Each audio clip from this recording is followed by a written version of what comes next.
Hello friends, it's Panda here, and I've decided to branch out and make a little theory video on Tattletail for you guys.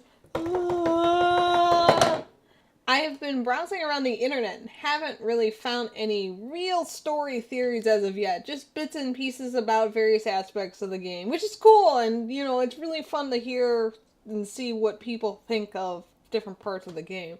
However, I haven't found one that fully satisfied my need for like a story theory, and since I couldn't find one, I have decided to make one because that's what I do, right? Or at least, I tried to make one. So, what I've done is I've come up with a theory based around what I thought pre-seeing the interview with Geneva Hudson, one of the co-creators and voice of Mama Tattletail, and what I thought of after seeing the interview with Geneva Hudson. She did a brief little like interview slash watching a couple people play through Tattletail on Geek and Sundry. With that, I'm going to present my take on things before that. So, what we know for that is that you are playing as a child who got out of bed to open their Christmas present early, and then things quickly escalated from there. One of the things that I noticed that with the pictures around the house, it's like, oh, maybe there's a sibling. So, but then what happened to the sibling? Because you only have two bedrooms in the house. There's your bedroom, where there's clearly only one bed in there, so you're not sharing it. There's no bunk bed, there's nothing. And there's the parents' room. And here's why I say it's the parents' room. So, the popular theory that I keep stumbling across right now is that the father is dead. D-E-A-D, dead. I say you, he did. Is that he was working for Waygetter Electronics, that he's the dead body in the video, that's why he's not present in the house. That's really, like, all that evidence is fairly, like, it doesn't feel really stable.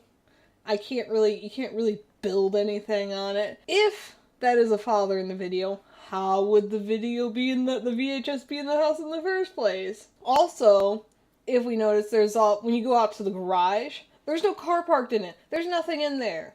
Usually at this time, like, I think most people at this point have at least one vehicle. If the father's dead, then the car would be in the garage. The one thing that was the nail in the coffin as far as like the father not being dead was the two chairs that were set up facing the tree on Christmas morning. Now, it's like, well, yeah, whatever, there's two chairs. No, those two chairs are everything, okay? Well, why would they face the tree? Watch their kid open Christmas presents on Christmas morning. Why would there be two chairs? Obviously, mom and dad. There are traditions that have you place out a place for the dead at the dinner table or a breakfast table or food set a place for the table for a dead relative, and like they're gonna be there.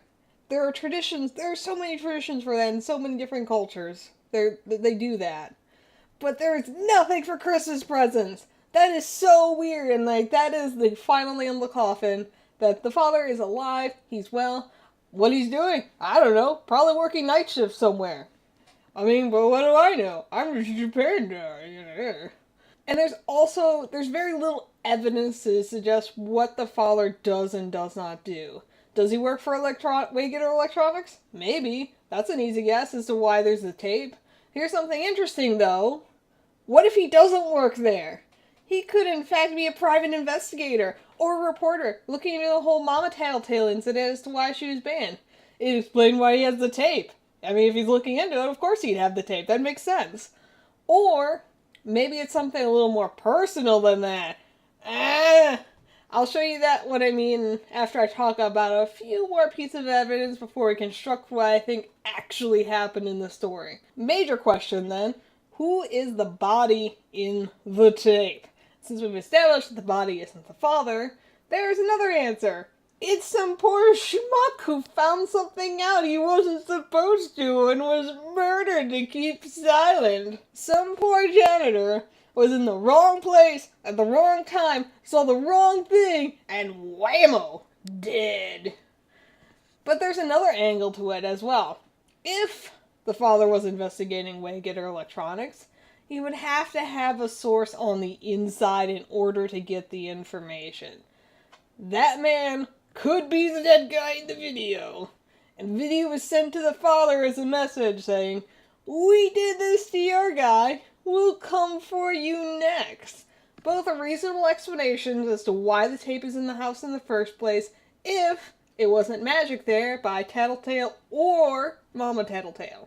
We also know there could be a dog that had been living with the family, as evidenced not only by the doghouse, but the bowl that's in the basement. But that's an incredibly weird place to feed the dog, because I don't know anyone who does that. Like, everyone that I've seen that has a pet always has it, like, mostly in the kitchen. Like, they feed their pet in the kitchen, where they can store the food and have easy access to fill their water bowl, like, or close somewhere in the vicinity. No one, like, feeds their dog in the dark corner of the basement. Either A, the dog and dog stuff was there when they moved in and they just never got rid of it. So there was no dog ever.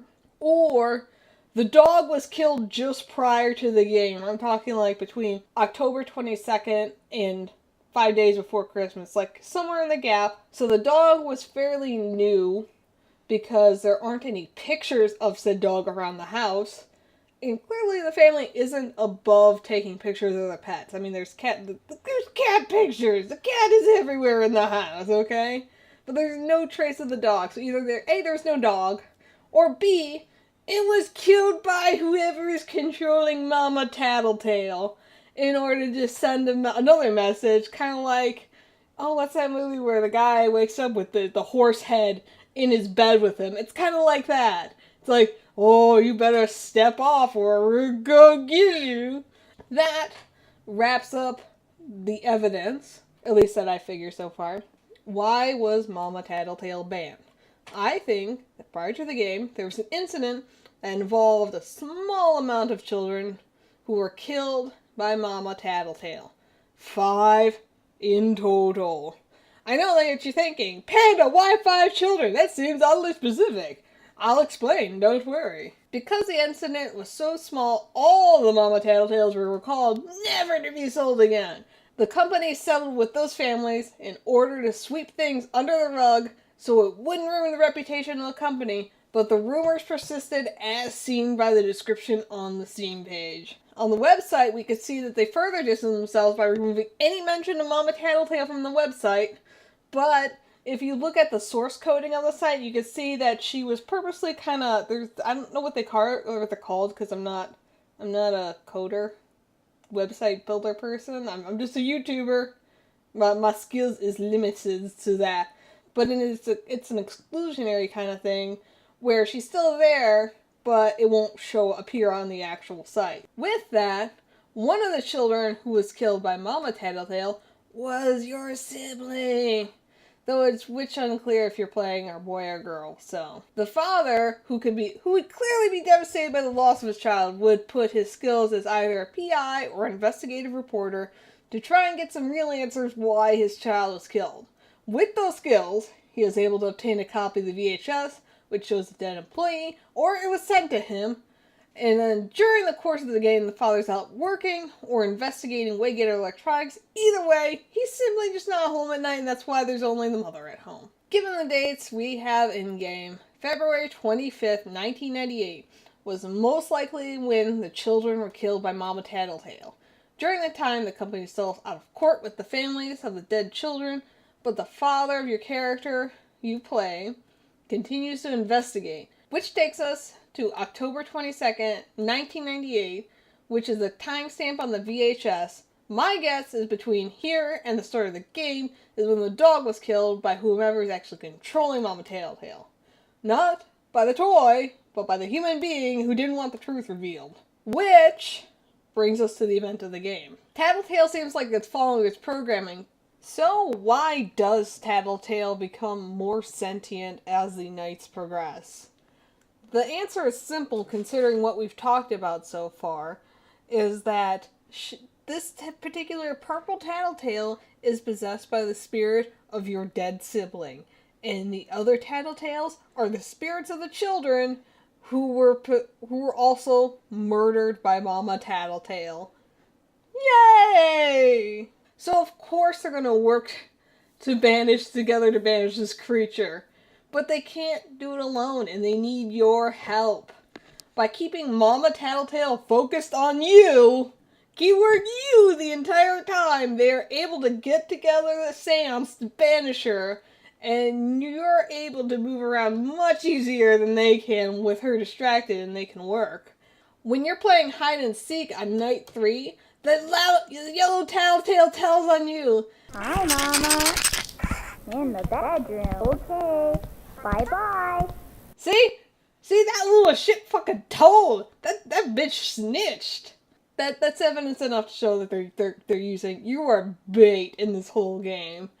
The tape is then used as a focus to banish Mama, considering they can't, tie Mama down in the middle of this circle to exorcise her, because no one can get near her to do that. So it makes sense that they're kind of using the tape as a focus point.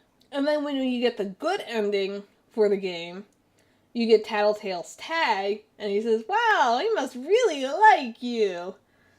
Because that's your sibling, of course they fucking like you. But the really weird thing is when you open the door, there's a bright white light, and Tattletail says thank you before you hear your mother yawning. Why would Tattletail say thank you? That's really weird. That was something that really stood out to me. And so freeing Tattletail from Mama would be a simple explanation. However, if the theory of the spirits of your sibling inhabiting Tattletail is correct, then you have helped your sibling achieve peace, and their spirit is laid to rest. Not only their spirit, but that of the other children as well. Dun dun dun. However, there is a huge wrench in this whole theory. I mean, don't get me wrong, it's a cool story. I mean, what I came up with, mwah, genius. I could write a book. Probably won't, because that's a lot of work. This is a lot of work. It's all a lot of work. I gotta focus on one thing at a time. It has a lot of elements that I find intriguing, that I think would be interesting in a story, especially like a horror genre story. But, it could be wrong. I mean, I'm a panda with just enough brains to make this computer record me and stuff. Who let me do that? I don't know. And like I said earlier, that wrench is that interview with the Geneva Hutchinson did with Geek and Sundry on January 17th, 2017. And while she didn't give a lot of information, the things that she did threw my entire theory out the window, but I liked it too much to just scrap it, and I just wanted to let you guys hear what I thought. Here's what the information that I got from the story, from her interview, was that one of the biggest things that came from the interview was what had inspired the Tattletail game, which was toy horror genre was being the biggest inspiration. The two examples she cited specifically were Chucky and Night of the Living Dummy. And when we look around the house, the pictures that are scattered around there are all from her childhood. Like, those are her family pictures. She also said the character you play is between the ages of 8 and 10 years old. And what she had said about the pictures was that some of them were her and her cousins, meaning that the possibility of there being a sibling at all, just completely out the fucking window. Just throw it out the fucking window right now.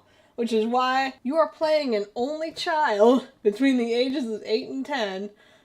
That's why there's only one stocking hung on the chimney with care, in hopes that Mama will not eat our eyeballs.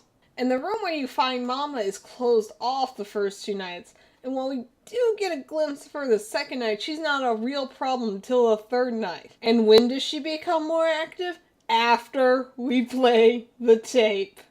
if we look at the two examples that Geneva gave, the horror doesn't begin until after some kind of change. Chucky gets the spirit of Charles Lee Ray transferred into the toy after he chants a phrase. Slappy doesn't become active until someone reads out loud the piece of paper in his pocket. Mama doesn't become active until you put the cassette tape into her. For the construction of the story, some of the things will still hold true of the father being alive and simply working a night shift, because that evidence isn't skewed by this new angle. However, that disrupts everything we could guess about the father. Sure, it could be easy to assume that he works for the factory where Tattletails are made. And also, one of the big things is, who's to say that this isn't the reason Mama Tattletail was banned? This game is the reason Mama Tattletail was banned. We are the initiative that got Mama Tattletail banned. There's nothing on the site that indicates the time frame for when she was banned at all. The only evidence we're given is that she was banned, and the rumor was she ate a kid's eyes out. You know, rumor has it. But that's the thing. Singular. One child. Looking at the story and what would probably be the canonical ending, which is the quote-unquote bad ending that is prior to the good ending patch, that is supposed to happen. You get murdered Christmas morning by Mama Tattletail. Because think about it. Any of the toy horror genres, they don't die. Nothing can touch them. They are completely unstoppable. I mean, look at Chucky. He's been chopped into a million little pieces. He's like the fucking Deadpool of like toy horror genre. He just comes right back up and kicking and screaming. Look at Slappy from Night of the Living Dumbing. Nothing can banish him. He just keeps on coming back again and again and again. So that whole little ritual we did, of course it wasn't going to banish Mama. What the fuck were we thinking? So I think that's what it is. I think that what happened is you're an only child who lucked their way into a cursed toy from your basement, and in the end got your eyes eaten out. Your parents wake up Christmas morning to find their child dead in a lone Mama Tattletail covered in your blood as the culprit. Yeah. But hey, that's just a joke. Thanks so much for watching, and I will see you in the next video. Bye!